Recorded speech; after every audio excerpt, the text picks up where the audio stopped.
बोलता जा चलो हो जाता खरा जा हिमाचल के बगीचा में ऐसा साधु आई बड़े कि कुछ और से मार बच्चा के पट दे सोना हो जाए जीवन बीते अरे कारखाना आइल बा हो अरे कारखाना आइल बा हो कारखाना आइल बा अरे तो चला सोना बना वाला कारखाना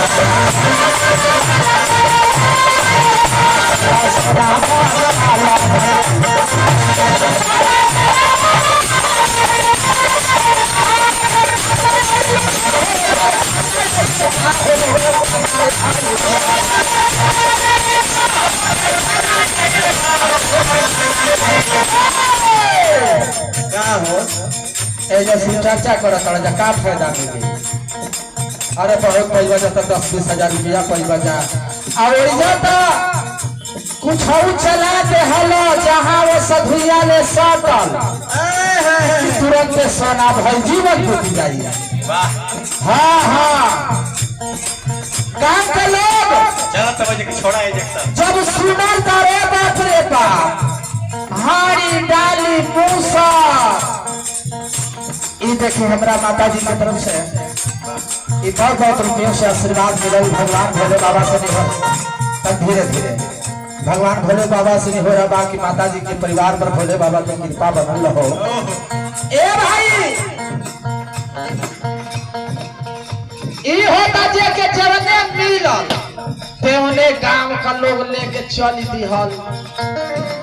नीचा थोड़ी दूर ले पहुंचल भोले बाबा अंतर्यामी भगवान जान गए कि अरे इतना मलिनिया जाके गांव में दिया बहुत हलन ई सोना बनवावे आवत हलो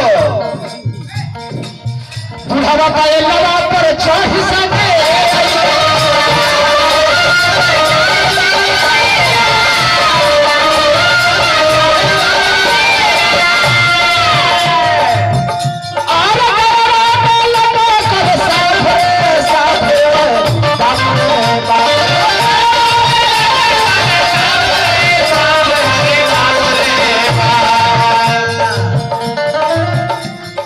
लोग कहता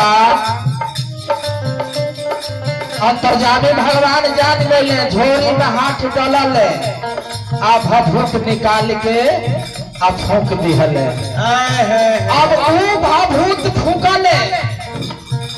मार हाड़ा या हाड़ी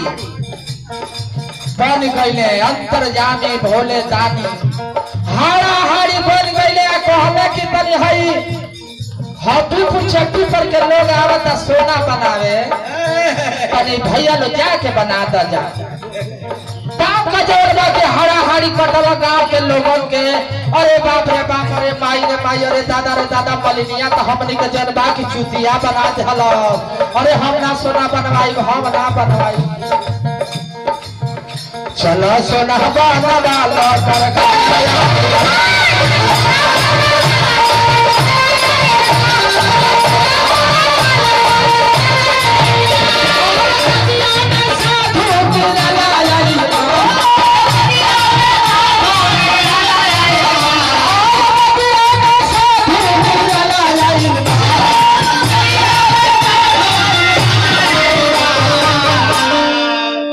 चले के जौन बनल तौन बनल अब घर